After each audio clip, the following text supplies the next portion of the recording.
History That Doesn't Suck is a bi-weekly podcast delivering a legit, seriously researched, hard-hitting survey of American history through entertaining stories.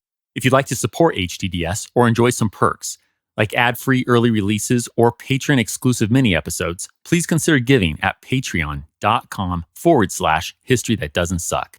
To keep up with HTDS news, follow us on Facebook, Twitter, or Instagram.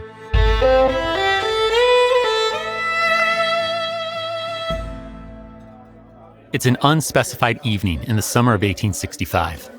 Monsieur Edouard René de La Boulaye is hosting a dinner party at his stately home near Versailles, France. The clean-shaven 50-something Frenchman with dark hair is glad to enjoy good food with some like-minded friends, fellow liberals. Now, I don't want to take us too deep into the weeds of 19th century France's many political identities, not just yet, but their liberalism is fairly centrist. They value constitutionalism and love individual liberties. No surprise, then, that, looking around this ornate dining room, we find this mostly 60 and older crowd of liberal aristocrats and the like include the last names of Lafayette and de Tocqueville, as in a grandson of America's revolutionary hero, the Marquis de Lafayette, and a brother of the now-dead Democracy in America's author, Alexis de Tocqueville. Indeed, the gentlemen supping at this table feel no love for France's current authoritarian regime and ruler, the Second Empire led by Napoleon Bonaparte's nephew, Napoleon III. This dinner group does, however, love the United States. Living in their present authoritarian state, these liberals see the U.S. as proof that liberty can succeed. True, this deeply anti-slavery group harbored doubts in the past, but with the United States' recent victory over the Confederacy and a Reconstruction Congress sending the slavery-abolishing 13th Amendment to the states for ratification, by God, the United States offers hope for the cause of liberty, Liberté. In fact, celebrating that newly reinforced hope is the primary reason for tonight's gathering. Our host, Edouard de La Boulaye, who is France's foremost scholarly author on and champion of the United States, has invited his friends over to fete the Union victory and mourn the assassination of his hero, U.S. President Abraham Lincoln. Following dinner, Edouard and his guests retired to his smoking room, or fumoir. I wonder, do the guests take note, be that now or at another point in the evening, of Edouard's portraits of Thomas Jefferson and Benjamin Franklin? Do any of them peruse the titles in his heavily American-oriented library, including his own several publications on the United States? Whether they do or don't, Edouard and his esteemed, politically engaged, intellectually inclined guests settle into their seats, light their cigars or cigarettes, and are soon engrossed in conversation about international politics. Specifically, they're discussing if the recently declared Kingdom of Italy feels gratitude toward France for the latter's help in its 1859 war against Austria. Gratitude cannot exist among nations, an unidentified gentleman asserts. Clearly of a realpolitik mind, the guest continues. The least material interests, the lightest political breath will break every tie of that sort. Interesting. The group explores our unnamed philosopher's universally applied thesis. What about the United States? Does it feel gratitude for the indispensable support France provided during the Revolutionary War nearly a century ago? Another guest responds, The United States, France can no more count on the remembrance of the past. But our American-loving host, Edouard, sees a sharp distinction between the cases of Italy and the U.S. He feels a need to explain that delineation. In the case of Italy, there has never been a popular tradition of friendship. In 1859, a service had been done her, but she had been made to feel that France had repaid herself for it. And that fact is sufficient to make the remembrance unpleasant to the Italians. An intriguing thought. It is true that, in exchange for helping Italy, France did annex Nice and Savoy. That feels more transactionary than friendly. Conversely, Edouard contends, that isn't how it went down when Frenchmen bled for American independence. He continues, America has more sympathy for France than any other European nation. This sentiment is based upon the remembrance of the community of thoughts and of struggles sustained with common aspirations. The Frenchmen who fought in the United States spilled their blood for the principles that they hoped to see prevail in France and in the world. The first volunteers went away in spite of the government, and all the world recalls the difficulties encountered by Lafayette at his departure. There is then, in that struggle for independence, not a simple service rendered to a friendly nation, but a fraternité of feelings, a community of efforts and of emotions. And when hearts have beaten together, something always remains among nations as among individuals. It's a stirring speech. But like any good academic, Edouard won't make an assertion without backing it up. Our host now lays out the evidence for his claim of gratitude and friendship between the US and France, present-day America's adoration for Lafayette and the Frenchmen who fought with him. The proof is that in the United States, they hold up to honor the remembrance of the common glories. They love Lafayette and his volunteers as they revere the American heroes. Everyone recalls the names and the deeds of the French soldiers. There is the basis of the sentiments which are felt in the United States toward the French. An indestructible basis, a sentiment honorable to the Americans as to us. I wish we had a record of how this room is reacting. I imagine, though, that these liberty-loving Frenchmen, so depressed by their current authoritarian reality, yet hopeful in the promise of a reconstruction United States, are filled with tender thoughts of the battlefield-born brotherhood, fraternité, of France and the United States. Edouard de Laboulaye seems to be. He delivers a last thought. If a monument were to be built in America as a memorial to their independence, I should think it very natural if it were built by united effort, if it were a common work of both nations. A Franco-American-made monument to American independence. Whether the idea strikes a chord with everyone in the room, we'll never know. But it impacts at least one of the guests, a dark-haired, sleight-of-frame sculptor, Frédéric-Auguste Bartholdi. He's far younger and less political than the other guests, but he's incredibly ambitious. In the decades to come, he'll build a colossal Francophone American monument, unlike anything the world has ever seen.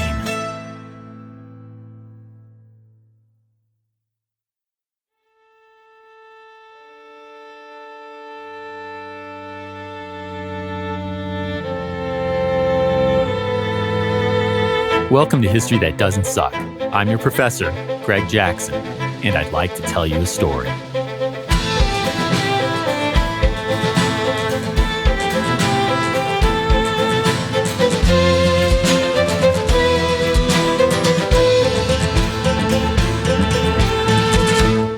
That dinner party was the start of another Gilded Age technical wonder, the Statue of Liberty. At least, it was if we take Frédéric-Auguste Bartholdi at his word. His record of that night is the only one we've got. But let's not get ahead of ourselves. Before bonding with the Frenchmen and hearing the tale of Lady Liberty's rise, we need to take a trip into French history.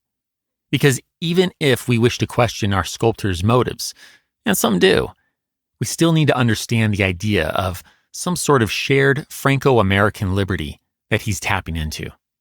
To that end, we'll first visit modern France's incredibly messy history of revolution and regime change.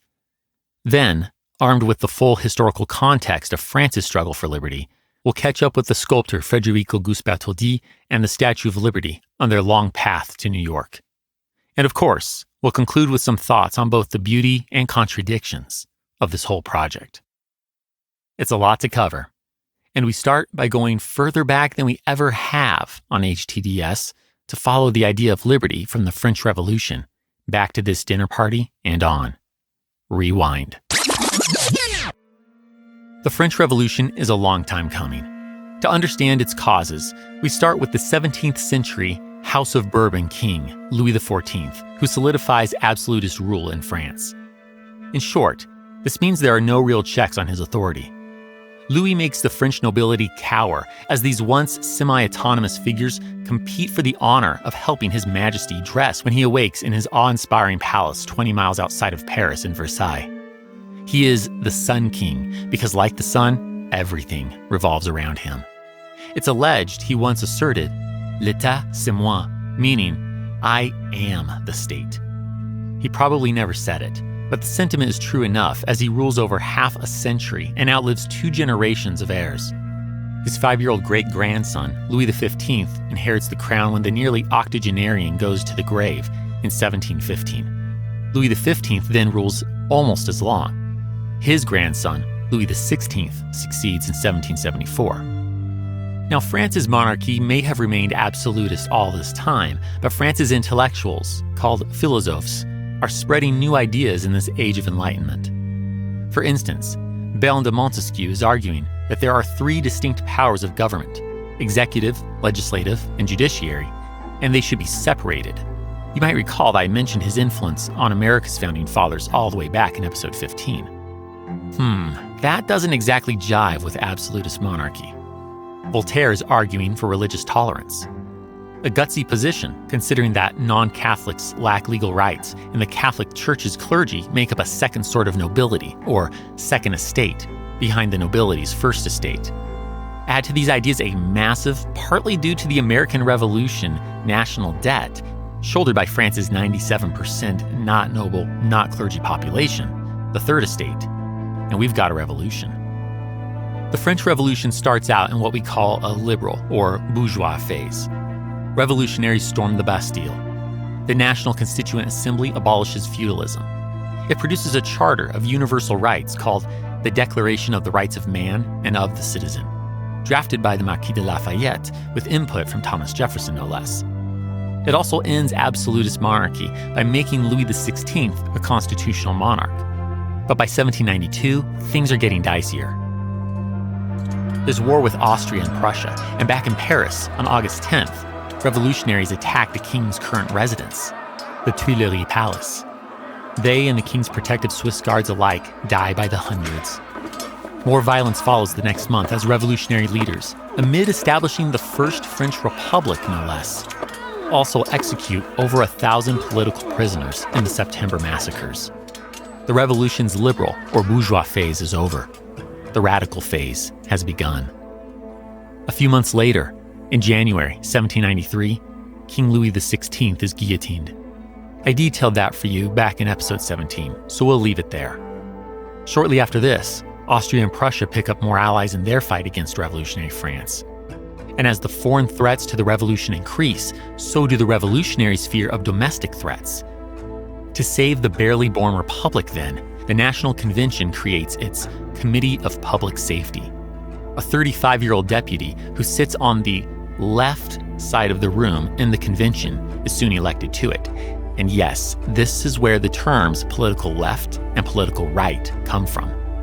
This is the allegedly incorruptible Maximilien Robespierre. Under Maximilien's leadership, the convention strips suspected enemies of the state of due process.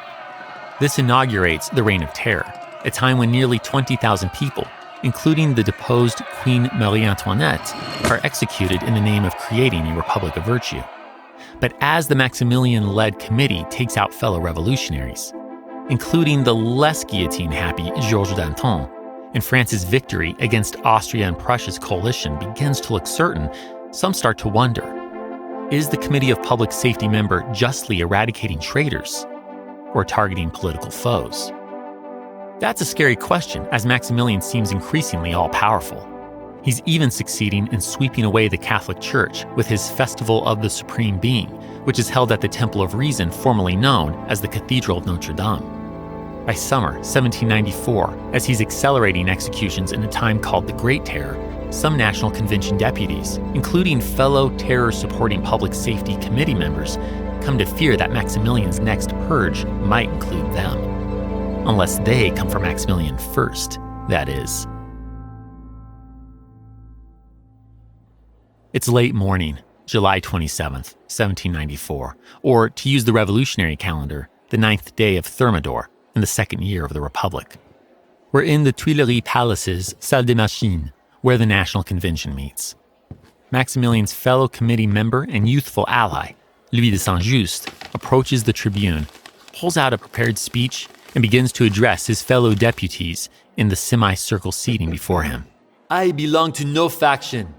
I will fight them all. That's as far as he gets. Jean Lambert Tallien yells out, denouncing Maximilien Robespierre. Other accusations soon follow. When Maximilien tries to defend himself, he's shouted down by cries of, "Abat le tyran!" Someone yells out, "The blood of Danton chokes him!" It's a reference to the previously guillotined revolutionary, Georges Danton. That afternoon, the convention arrests Maximilien and four of his most loyal allies, Louis de Saint-Just, Joseph Lebas, Maximilien's younger brother, Augustin Robespierre, and the wheelchair-bound Georges Couthon. This doesn't work, though. No jail wishes to incarcerate the incorruptible Maximilien Robespierre. Meanwhile, allies within the Parisian municipal government, the Paris Commune, move to liberate the five men. They then take refuge at the city hall, or l'Hôtel de Ville. Their respite won't last long, though. It's now 2:30 a.m. the next morning. Maximilien and his friends are in the Hôtel de Ville preparing a call to arms when suddenly the convention's forces burst in. The incorruptible Robespierre's younger brother, Augustin, jumps from a window. Whether this was an attempt to escape or kill himself, he's failed. With both legs broken, Augustin lays in agony. Despite his physical impairment, Georges Couthon tries to flee too. He suffers severe injuries as he tumbles down a staircase. Joseph Lebas refuses to be taken alive. He shoots himself in the head. Louis de Saint-Just quietly resigns himself to captivity. Finally, we have Maximilien. His jaw is nearly shot off. But was this his own failed suicide attempt, or did convention troops purposely mangle his mouth so he can't speak? His fans and critics will differ on this forever. 17 hours later, at 7:30 p.m., on the 10th of Thermidor, year 2 of the Republic, / July 28th, 1794, Maximilien, his 4 fellow deputies, and still other followers are taken to the Place de la Révolution, or, as non-revolutionary France calls it, Place de la Concorde. Thousands of French citizens and leaders, from Louis XVI to Georges Danton, have met the guillotine here, and so shall these men. The once-thought incorruptible committee member, now called a dictator, watches as 20 loyal to him heads roll. Now it's his turn. They rip off his once gorgeous blue silk coat. Next, they rip off the bandage holding the remains of his mangled lower face. What's left of the condemned's former jaw falls open as he shrieks in pain. It's the last sound Maximilien Robespierre ever makes.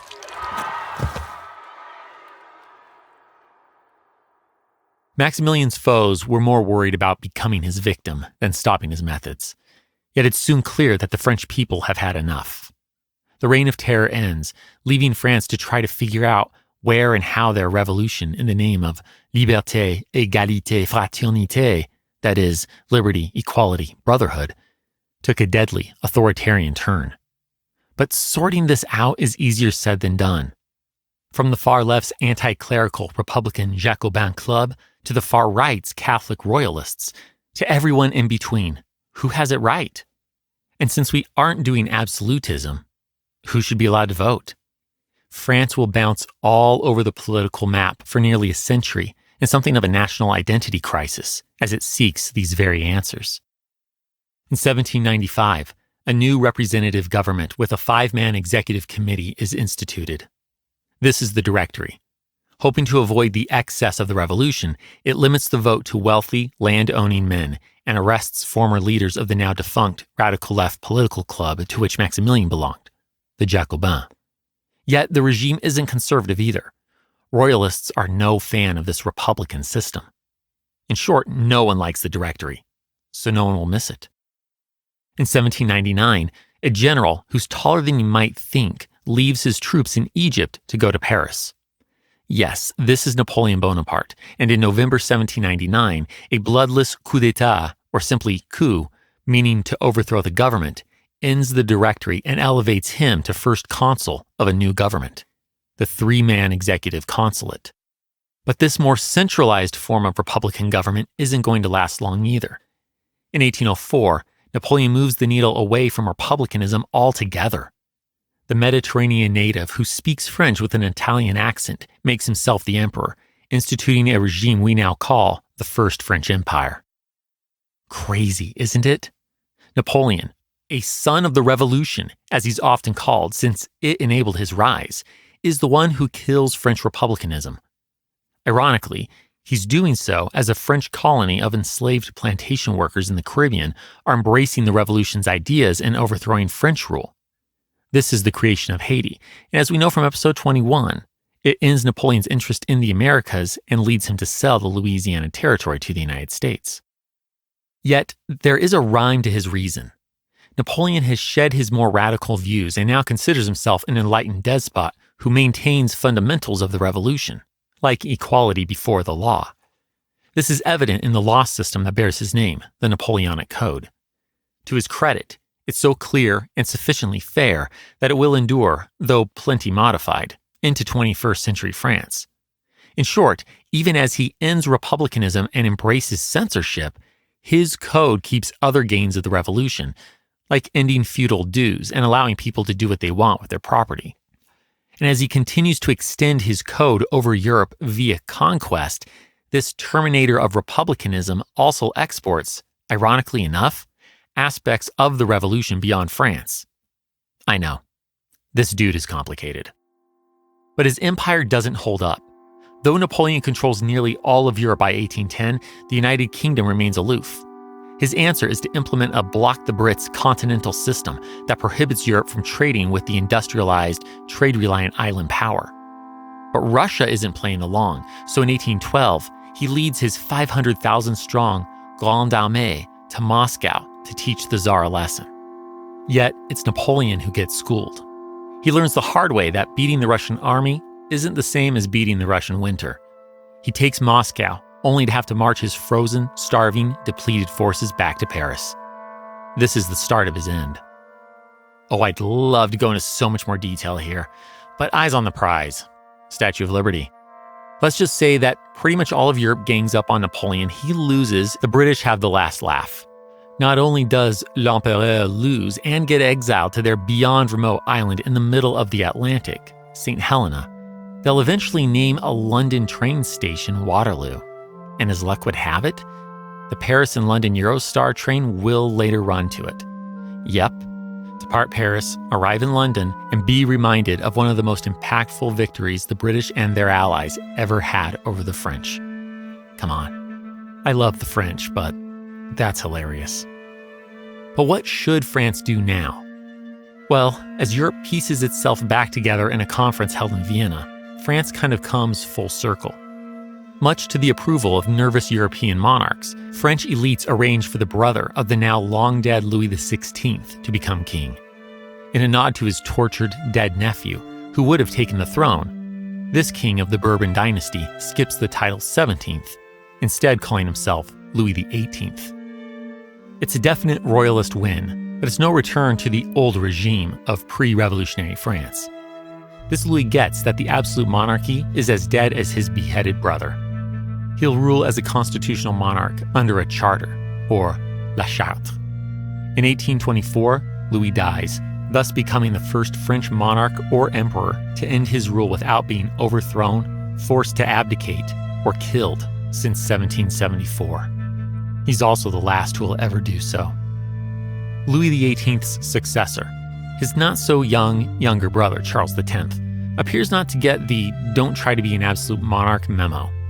He's frustrated by legislators, like the aging hero of America and France, the Marquis de Lafayette, who defends civil liberties and pushes back against him. In this environment, Charles X gives ear to the far-right, ultra-royalists, and, in 1830, proceeds to make terrible decisions. Thinking it will help his popularity, he launches an invasion of Ottoman-controlled Algiers on the North African coast. It won't, though it will start French colonization in Africa. He then flexes his power with the July Ordinances, which suppresses the free press and further restricts the already restricted electorate. What the hell is this? Absolutism light? Liberty is a part of the French nation's discourse now. Paris won't stand for it.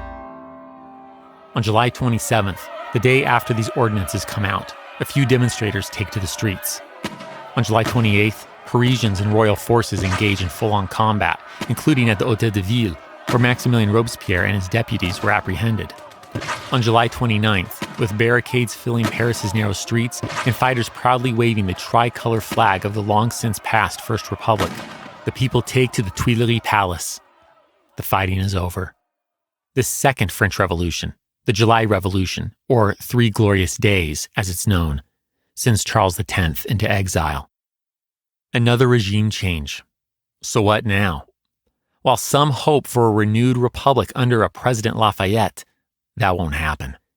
Instead, the old hero endorses Charles X's liberal cousin, Louis-Philippe of the House of Orleans, as France's leader. The following month, August 1830, Louis-Philippe becomes France's newest monarch, its new constitutional, liberal monarch. Instead of King of France, he is dubbed King of the French. It's been 40 years since the French Revolution unleashed the ideas of liberty, equality, and brotherhood. 40 years of trying to grow the seeds of these new ideas in the soil of a once absolutist monarchy. But unlike all other French rulers since the Revolution, Louis-Philippe genuinely believes in individual liberty and constitutionalism. He's both an aristocrat and an earnest liberal. Can Louis-Philippe, called the Citizen King, bridge this gap? It's still a hard path. Consider how divided France is now. The monarchists are still numerous, but split in their loyalty between three different dynasties, the houses of Bourbon, Bonaparte, and Orleans.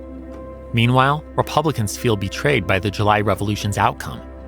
In 1832, their barricades will again fill Paris's narrow streets. They fail, yet this rebellion will forever be remembered thanks to Victor Hugo's later dramatization of it in his work, Les Misérables. I don't mean to overstate Louis-Philippe's troubles. He enjoys some initial popularity, but the world is changing. Industrialization is creating rich industrialists and a new working class increasingly interested in a new ideology called socialism. Meanwhile, many of the well-to-do business class, or la bourgeoisie, are frustrated that their growing wealth still isn't enough wealth to qualify them to vote. The threshold is just so high. But Louis-Philippe's minister, François Guizot, has no sympathy. His answer is, enrichissez-vous. Basically, get rich. In short, though the Citizen King embodies many of the liberal values the American-loving Frenchmen we met in this episode's opening scene cherish, his regime is alienating many. These frustrated middle-class Frenchmen start holding banquets dedicated to suffrage reform. As they do, the lower classes grow excited too. Growing fearful of this trend, the government bans a Paris meeting, but this just leads to protests. On February 23, 1848, in a moment of likely confusion, troops fire on the people. They respond by once again barricading the streets of the capital. But Louis-Philippe's seen this too many times to stick around. He abdicates the next day. Another regime come and gone. Following this third revolution, the Revolution of 1848, which sets off other, though largely failed revolutions across Europe, the French people grapple once again with their divided ideas. But between its socialists, moderate republicans, and dynasty-divided conservative monarchists, a second republic does indeed emerge. France's first universal male suffrage vote hands the office of president to a man with a vague platform and famous name, Napoleon Bonaparte's nephew, Louis Napoleon. But the republic won't last. 3 years later, in 1851, the mustache and goatee-wearing president takes a chapter out of his uncle's book by leading a coup against his own government to extend his rule. After a year as a more powerful president, he makes himself emperor. Like Louis XVIII did before him, Louis Napoleon nods to a never-crowned nephew and skips a number. As of 1852, he is Napoleon III of the Second French Empire. He arrests political enemies, curtails free speech, and, with the aid of Georges-Eugène Haussmann, the emperor systematically rebuilds old medieval Paris with wide, large boulevards and new buildings. It's gorgeous. It also means pesky revolutionaries can't easily barricade the streets. If anything, the army can now march down them more easily.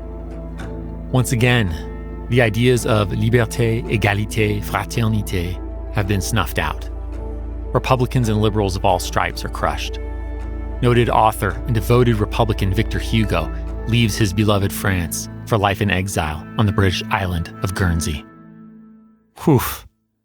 That was a fast and nowhere near deep dive, but I hope you feel a better appreciation for the complex, difficult, more than a century-long path that the idea of liberty has traveled by the time Edouard de Laboulaye and his guests sit down in 1865. I hope you see how they, living in Napoleon III's Second Empire, yearn for liberty's resuscitation, and how a Reconstruction United States would inspire them, perhaps arm them. After all, building a monument to American independence would be a veiled shot across the bow at Napoleon III. But the liberals in that smoking room aren't the ones who will set any sort of monument in motion. It's the non-political sculptor with no particular love for the United States, Frédéric-Auguste Bartholdi.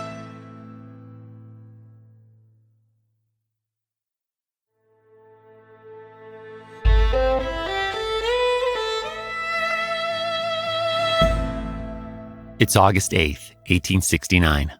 We're in Ismailia, Egypt, and Frédéric-Auguste Bartholdi, or Auguste, as he's known to his friends, is sitting patiently in an antechamber. It's been 4 years since the dark-haired, sleight-of-frame French sculptor attended Edouard de Laboulay's dinner party, but that's just for our reference, because it couldn't be further from his mind today. Auguste is about to make a pitch to the Egyptian Khedive, Ismail the Magnificent. Heavy-set with a well-trimmed beard, Ismail is an energetic leader who, depending on whether you talk to his friends or critics, is either advancing Egypt's global influence and economy or blowing money foolishly to impress Europe. Either way, the Khedive is an ambitious man. Most notably, he's granted a concession to the French-organized Suez Canal Company to undertake the incredible, audacious task of carving a canal through the Isthmus of Suez that will link the Mediterranean and Red Seas. It's hard to overstate the enormity of this project or its eventual outcome, as it will allow ships to travel between the Mediterranean and the Indian Ocean without going around the entire continent of Africa. This is, in every sense of the word, huge. Surely then, it deserves an equally in all ways huge statue. At least that's what Auguste is going to argue. After a 2-hour wait, the Frenchman is shown into the Khedive's chamber. A massive divan occupies much of the room, but otherwise, the decor would make you think we're in the heart of Paris. The two men, both in their 30s, are not alone. A handful of Ismail's servants and experts are here, including his French-born and raised director of antiquities. Auguste lays out sketches and presents a small terracotta statuette, otherwise called a maquette, modeling his statue.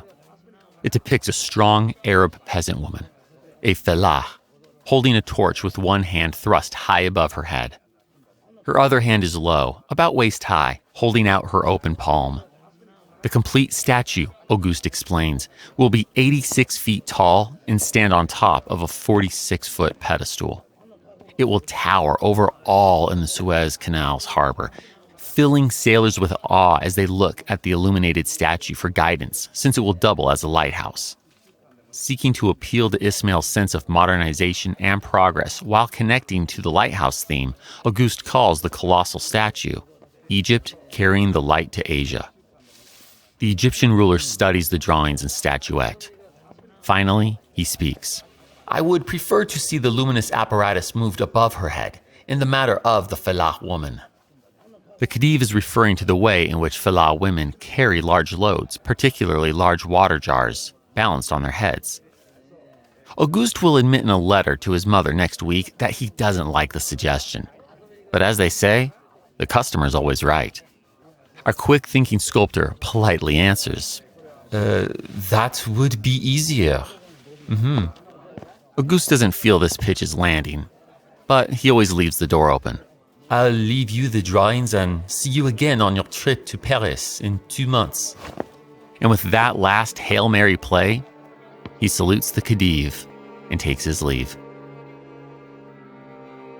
Auguste is a talented sculptor and one who's always dreamed big. I mean that literally. Back in January 1852, the then 19-year-old Auguste received a commission to create a sculpture of the Napoleonic-era general, Jean Rapp. No coincidence here.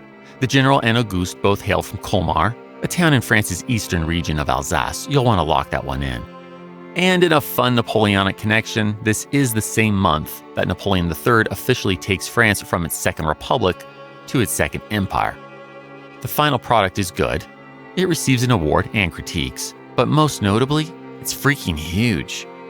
When installed in 1856, Auguste's Rapp statue stands, with its pedestal, at 26 feet tall. It's during these same years that the 20-something up-and-coming sculptor makes his first trip to Egypt and is wowed by the pyramids.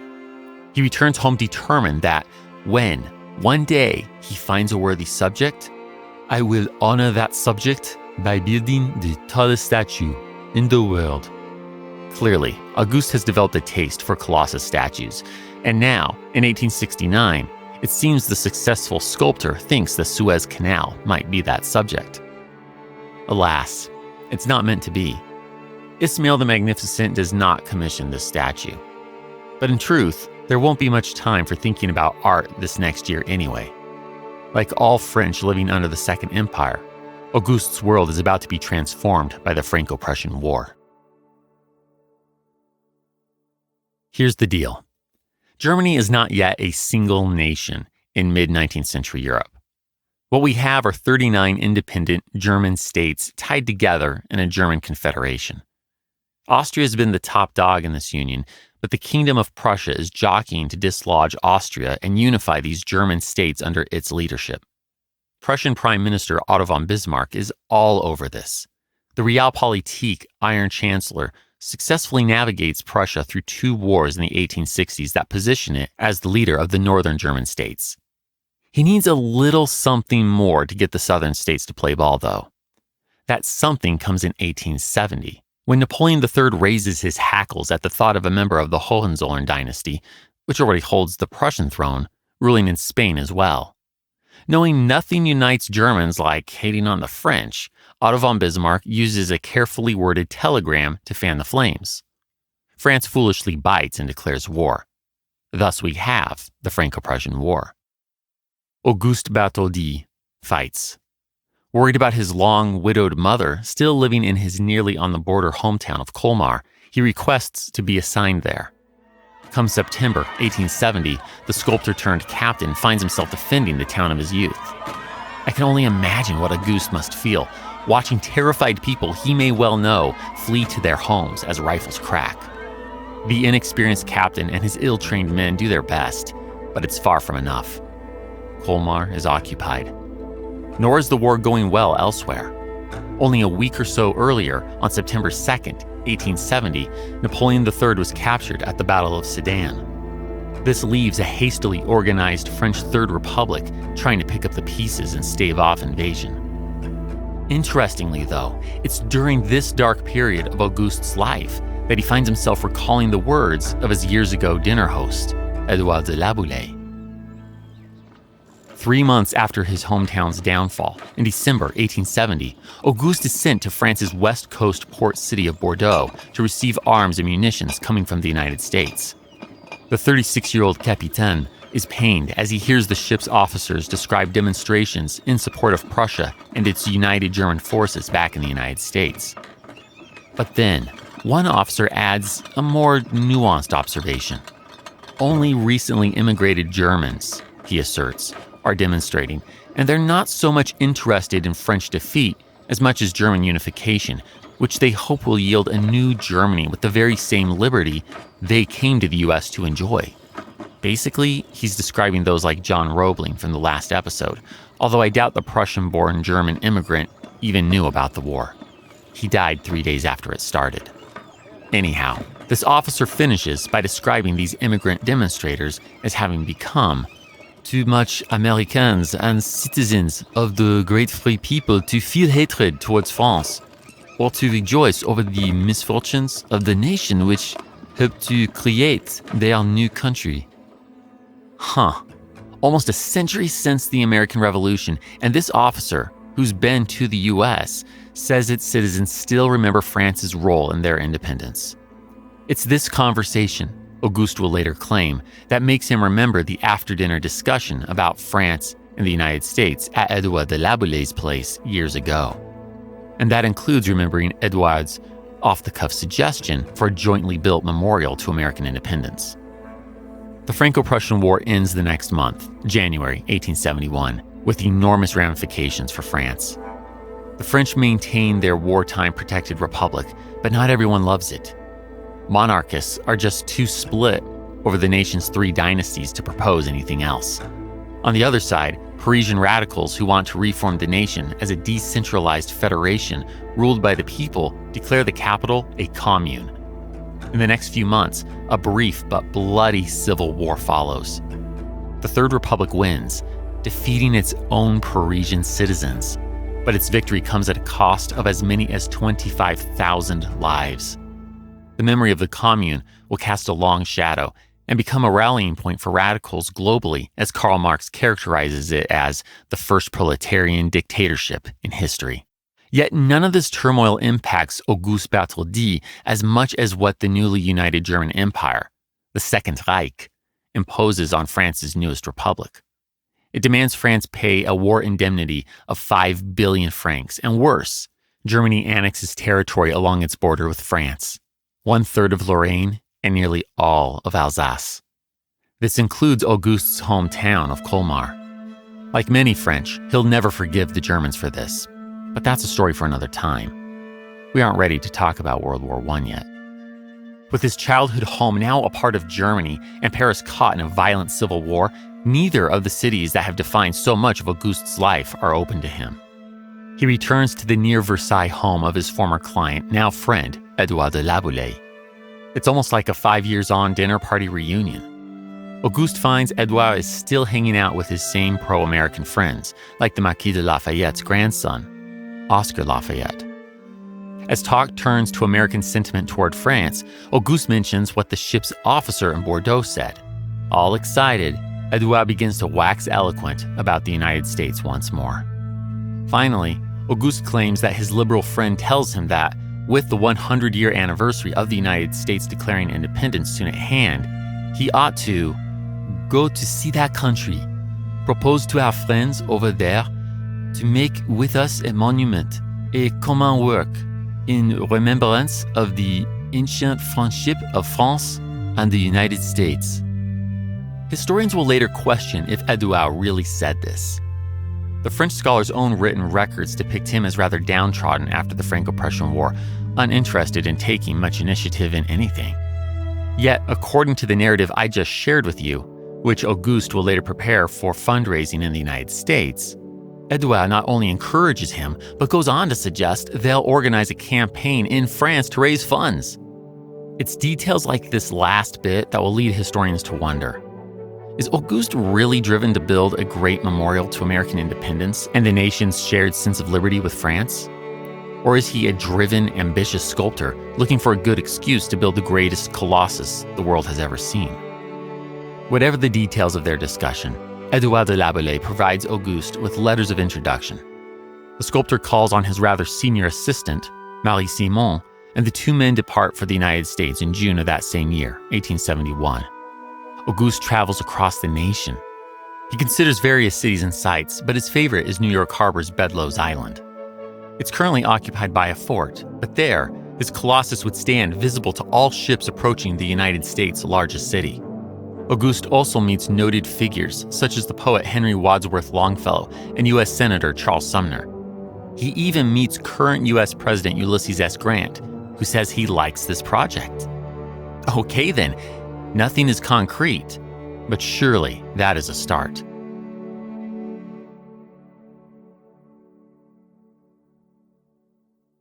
Auguste returns to France that October. He's already worked on some ideas for this specific colossus, though you might say his work on it began before the war. After all, his proposal is a gigantic woman holding up a torch and serving as a lighthouse, just as he proposed to the Khedive of Egypt for the Suez Canal. The moquettes for both proposed projects depict a woman standing in nearly identical positions, with one hand holding a torch aloft, while the other hand is held down low. The only significant difference early on is, in this latter one, called La Liberté, éclairant le monde, that is, liberty enlightening the world, she wears a stola, the ancient Roman woman's equivalent to the toga. Further evolution happens from here. Auguste changes the precise stance in which liberty stands. The stola's folds change. The crown becomes a rayed diadem with long spikes. It's often said that she has the body of Auguste's wife, Jeanne Émilie, and the face of his mother, Charlotte, or Charlotte. Others will later argue, however, that Lady Liberty is something of a dead ringer for Auguste's only sibling, Jean Charles, or still another, a woman named Sarah Coblentzer. Perhaps she's a blend of all the above. Whoever the models are, though, one thing is sure. The Falach woman has morphed into a Greek or Roman-style goddess. Her left hand changes too. Initially, the statue's left hand is near her hip, clenching a few links of a broken chain. This model conjures up memories of the 1865 dinner party, at which the anti-slavery liberals took great satisfaction in the United States' new slavery-banning 13th Amendment. Likely in consultation with Edouard de Laboulaye, the chains are moved down low, now trodden under Liberty's left foot, while the arm is brought up with tablets reading July 4th, 1776. Scholarly speculations on this decision include concerns that, when actually built, the chain links would either be difficult to notice or lost symbolically on observers, or that the duo decided to emphasize 1776 to make the statue speak to the upcoming American centennial, now only 5 years away. If the latter, though, Auguste is losing his window of opportunity. Between owing a war indemnity of 5 billion francs to the new German Empire and uncertainty that its new Republican government will endure, France and its people are neither financially nor politically healthy enough to fund his colossus. Auguste works on other projects, including a more normal-sized statue of the Marquis de Lafayette to be given to New York City. Then finally, in 1875, a committee called the Franco-American Union is organized to raise funds. The idea is that France will pay for the statue, the United States will pay for the pedestal. Still hoping to have something to display at the United States Centennial International Exposition in Philadelphia next year, the work now progresses in earnest. Auguste creates a nearly 38-foot model. At this point, though, the art merges with engineering. With the help of a former mentor, the architect Eugène Viollet-le-Duc, and an ironworks expert, Honoré Monduit, Auguste will make his actual metal statue 4 times bigger, about 150 feet tall. Or, to use the French Revolution-inspired metric system as Auguste does, 46 meters. Here's how they'll do it. They conceive of their already sizable model in several sections. They then draw dots within each section and take measurements. Those are then enlarged by a factor of 4, which they nail perfectly by using plumb lines. Wooden frames of a given section are then built on this larger scale. Next, they spread plaster on these frames and sand them down to perfection. They then build matching wooden frames on which copper can be hammered into shape. That's the exterior of the Statue of Liberty, copper no thicker than 2 stack pennies. Knowing they can't complete, ship, and assemble the statue in mere months before anything they wish to display at the coming exposition in Philadelphia, though, they decide to build and display just the right hand holding the torch. That will be their display at the expo. But as workers are in the process of moving the plaster of the 13-foot hand, it falls and breaks into pieces. It will now be impossible to build anything in time for the Philadelphia Exposition's open.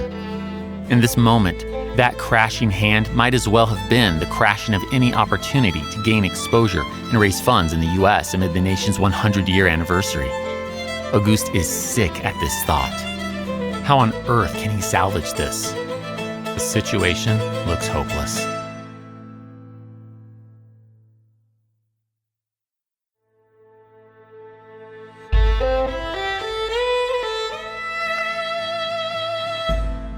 Philadelphia's exposition opens May 10th, 1876. Auguste's submission doesn't arrive until August and takes longer even still to set up. But when all is in order, his work turns some heads. The gargantuan, 40-foot-tall fist and torch offers spectacular views to anyone who ascends it. For a price, that is. You can also buy medallions, photographs, a small statuette, and so many other souvenirs. Looks like Auguste is one artist with some serious business sense. While he only catches the tail end of the expo, our savvy sculptor certainly makes the most of it. And when the event ends, he sends the hand and torch to New York, where it will sit on display in Madison Square Park for several years. Before returning to France, Auguste also sees the formation of an American committee. Over the next year, it lands a big win. The committee convinces Congress to designate one of two federally controlled islands in New York's harbor as a home for the colossal lighthouse. Civil War hero General W. Tecumseh Sherman gets to pick which one, and he makes the selection Auguste hoped for, Bedloe's Island. The committee struggles, however, with its main purpose, to fundraise for the statue's pedestal. We'll circle back to this issue, but I'll tell you now, it's going to be a hard go. Many Americans aren't sure what to make of a gift that requires them to raise a small fortune. But back in France, Auguste is having luck with yet another exhibition. It's June 30th, 1878. We're at the workshop of Gaget et Gautier, located at 25 Rue de Chazelle in Paris, France. Men in the employ of Auguste Bartholdi move the completed head and bust of the Statue of Liberty into the street on an enormous oversized cart. From there, she travels south by the Arc de Triomphe down toward the Champ de Mars. Today, the head of Lady Liberty joins Paris's already in progress Universal Exposition. She doesn't look quite like the often Phrygian cap-wearing French personification of the Republic, Marianne. No, this woman wears a 7-point crown. But the people see it. Not Marianne, perhaps, but a Roman-style goddess of liberty, all the same. It conjures the image of their several revolutions, their constitutions, their declaration of the rights of man and of the citizen, and the tens of thousands who died in this very city for liberty. Liberté, égalité, fraternelle.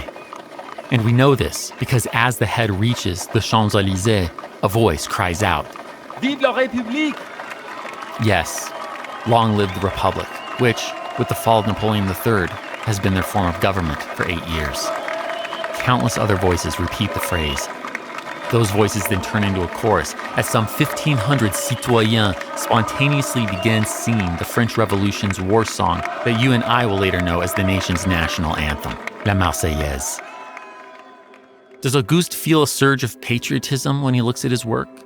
Or is he, as his most vociferous critics suggest, just opportunistic? Could he be a blend of both? Whatever his own sentiments, one thing is certain. His statue is having the effect he wanted. To speak of practical considerations, though, the Paris Exposition helps keep his massive team of 50 experts employed. Not directly. The expo doesn't allow Auguste or his fundraising Franco-American Union to charge people for ascending the statue's head. But they find a loophole around that. Of course it's free to go up. The privilege, however, is limited to those who have donated to the Franco-American Union and have a specific photograph to prove it. What can I say?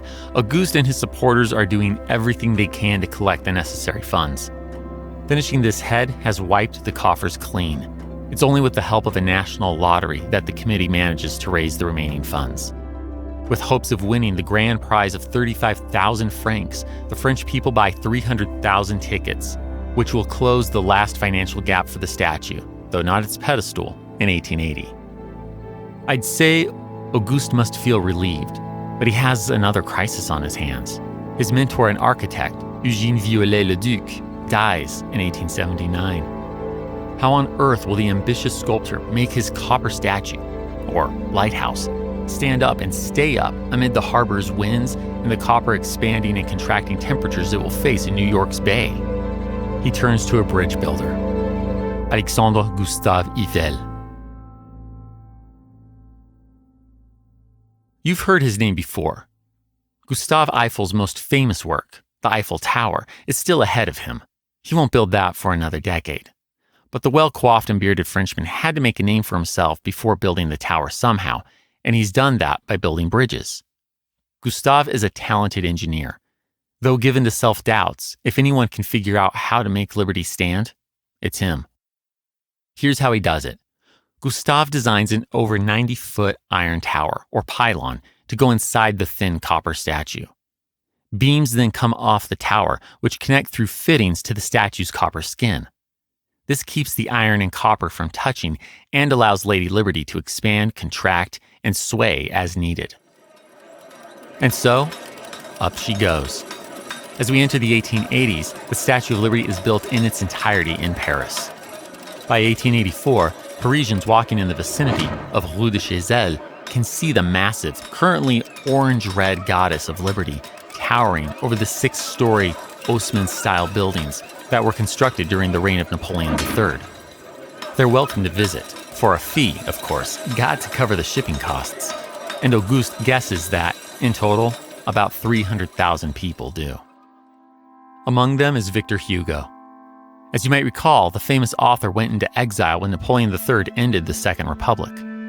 The octogenarian literary and political hero of the nation has come to see this monument. C'est superbe, he declares. The whole nation will mourn when Victor passes away next year. But his is not the only death we should note. Our 1865 dinner party host, Edouard de Laboulaye, died in 1883, the year before his visit. Auguste is now ready to send his colossus to the United States. Though not leaving France's shores just yet, it's handed over to the United States with great pomp and circumstance on the 4th of July, 1884. There's just one problem. The U.S. isn't ready to receive his colossus. Years have passed since we briefly met the American Committee, but in truth, we haven't missed much. Fundraising for the pedestal has continued to prove a rather hard go, far harder than the fundraising in France. New Yorker Richard Morris Hunt has made a 150-foot design for it, and as of May 1883, Chief Engineer Charles Stone began excavating the statue's future home on Bedloe Island. But this former Union general, who once thwarted a Lincoln assassination attempt, is constantly strapped for cash as he endeavors to turn this island's former fort into a proper foundation. Excavation and early concrete work alone blow through $85,000 of the American Committee's total $100,000. Fortunately for him, the American Committee and this pedestal, the French-American statue is about to gain a useful Hungarian-American ally, Joseph Pulitzer. Born in 1847, the dark-haired, bearded, pince-nez-wearing Hungarian immigrant, Joseph Pulitzer, came to the United States during the Civil War as a 17-year-old overseas recruit for the Union Army. Since then, he's built an incredibly successful career in the world of journalism, and in 1883, he bought the sizable but failing New York World newspaper. Joseph bought it from one of the corrupt and very disliked gentlemen whose manipulative ways caused the 1869 gold panic known as Black Friday, Jay Gould. There's a bit of irony in that. Joseph wanted the paper to attack corrupt, stingy millionaires. But no matter, the polyglot immigrant is quickly turning the paper around, and in 1884, he sees the Statue of Liberty's pedestal as a phenomenal opportunity to pummel New York's most wealthy residents. Days after Joseph Pulitzer's purchase of the World, the paper declared, quote, "The Statue of Liberty, the gift of our sister republic, is ready for us. But the place to put it is lacking, owing to the poverty, to put it acidly, of the millionaires of the metropolis." Close quote. The wealthy do donate, but not nearly enough. And so, Joseph goes another route. He turns to the common people. On March 16, 1885, Joseph issues the following call in the New York World. "We must raise the money. The World is the people's paper, and now it appeals to the people to come forward and raise the money. The $250,000 that the making of the statue cost was paid by the masses of the French people, by the working men, tradesmen, the shopgirls, the artisans, by all irrespective of class or condition. Let us respond in like manner. Let us not wait for the millionaires to give us this money. It is not a gift from the millionaires of France to the millionaires of America, but a gift of the whole people of France to the whole people of America." Joseph further promises to print the name of every donor, no matter how small the amount. Readers begin sending contributions to the World. Nearly all the amounts are small, just pennies, but taken together, the roughly 125,000 donors become a tidal wave of support. Their contributions add up to over $37,000. It's still not quite enough. The American Committee is about $70,000 shy. But Joseph has one more idea. He gives us the nation's first professional fundraisers. These drummers, as they're called, hit the streets knowing they'll keep 20% of whatever they raise. And that's how the last gap closes. In August 1885, Joseph Pulitzer announces that all the funds have been raised for the pedestal.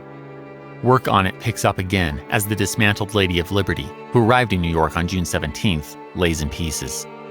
She waits almost a year, but finally, on April 22, 1886, the 150-foot-tall concrete and granite work of classical architecture that is her pedestal is finished.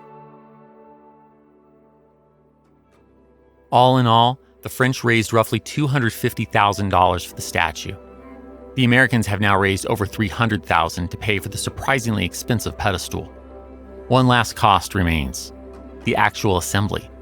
Amid great division, Congress ultimately kicks in the needed $56,500. Of course, for the Statue of Liberty to qualify for these federal funds, it must remain what Auguste first promised: a lighthouse. So, Chief Engineer Charles Stone will ensure 8 lamps are installed on Liberty's torch. With that understanding, the Paris-born statue's internal pylon and exterior copper skin are reassembled. She's completely put back together and on her new island by October 23, 1886. From pedestal to torch, Lady Liberty reaches 300 feet into the air. She's taller than Trinity Church or even the recently completed Brooklyn Bridge.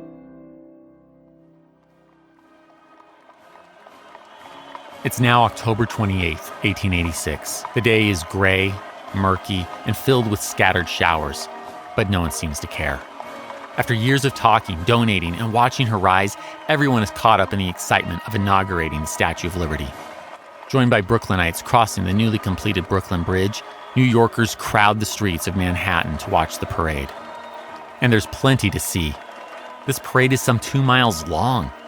Sharply dressed in his military uniform, statue pedestal chief engineer turned Grand Marshal General Charles Stone rides at the front on a white steed.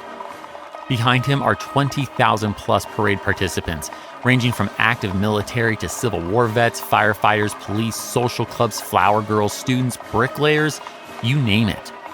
From as far north as 57th Street, they descend down to Madison Square, where President Grover Cleveland and American and French dignitaries alike are watching.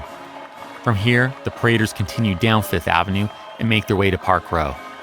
There, they pass by the New York World's newspaper building and under an arch with a bilingual banner attached to it, reading, La Belle France, the United States.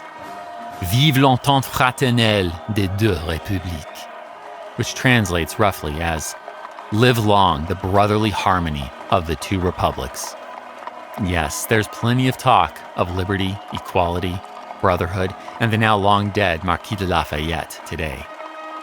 The parade then moves down Broadway toward its endpoint, the Battery. But as the parade passes Wall Street, stock traders, pretty much the only ones who aren't taking today off, make their contribution by spontaneously throwing ticker paper from their windows. This has just become the first ever ticker tape parade. That afternoon, over 2,000 people crowd onto Bedloe's Island for the official unveiling. The Statue of Liberty's face is covered. An enormous blue, white, and red tricolor. That French Revolution-born flag that now represents the French Third Republic hangs over her face. But in her crown, Auguste Bartholdi waits as Senator William Evarts speaks to the crowd below. The moment he finishes his address, Auguste will receive a prearranged signal to pull a cord that will release the French banner to reveal his magnum opus. But there's a communication error, and thinking the oration is over, Auguste pulls the cord right in the middle of the senator's speech. Bedloe's Island erupts in cheers. Hundreds of boat whistles sound their adoration, while the battery and warships fire salutes. Seems no one is much interested in whatever else the senator had to say. A man in the crowd shouts, "Hail Liberty!" Indeed, liberty, liberté. Auguste, still inside the crown, is overcome with emotion.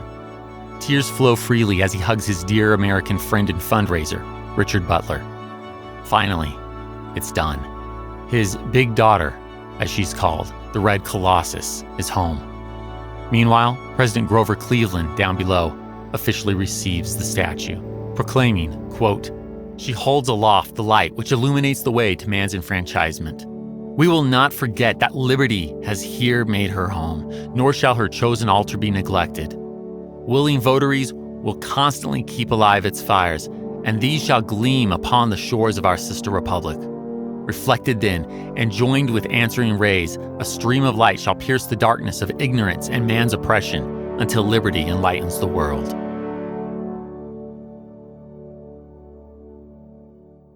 For at least 110 years, from 1776 to 1886, the United States and France have shared an evolving sense of liberty. One says life, liberty, and the pursuit of happiness. The other, liberty, equality, fraternity.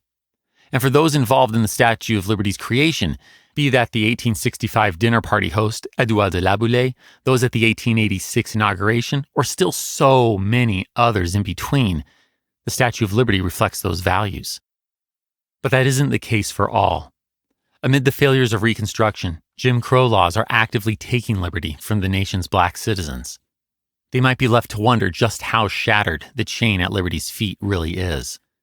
Nor is the irony of a colossus woman representing liberty lost on the New York State Women's Suffrage Association.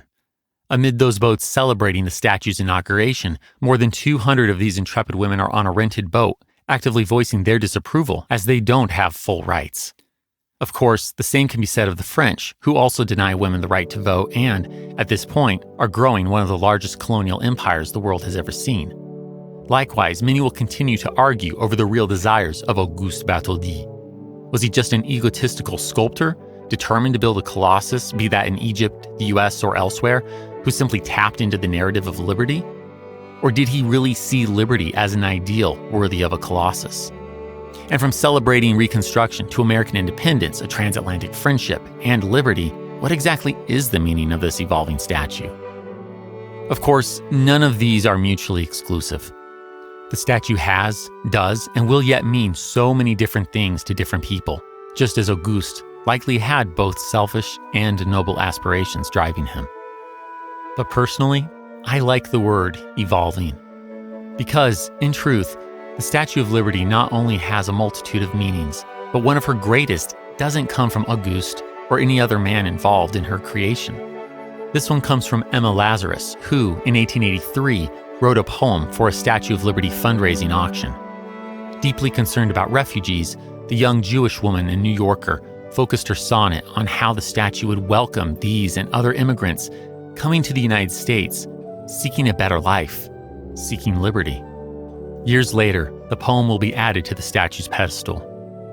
But my words can't do her words justice, so I'll just let Emma end this episode. With no further ado, here's her sonnet, The New Colossus. Not like the brazen giant of Greek fame, with conquering limbs astride from land to land. Here at our sea-washed sunset gates shall stand a mighty woman with a torch, whose flame is the imprisoned lightning, and her name, Mother of Exiles. From her beacon hand glows worldwide welcome. Her mild eyes command the air-bridged harbor that twin cities frame. Keep, ancient lands, your storied pomp, cries she with silent lips. Give me your tired, your poor, your huddled masses yearning to breathe free, the wretched refuse of your teeming shore. Send these, the homeless, tempest-tossed to me. I lift my lamp beside the golden door. History That Doesn't Suck is created and hosted by me, Greg Jackson.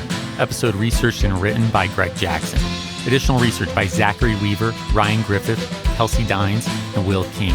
Production by Airship. Sound design by Molly Bach. Theme music composed by Greg Jackson. Arrangement and additional composition by Lindsey Graham of Airship.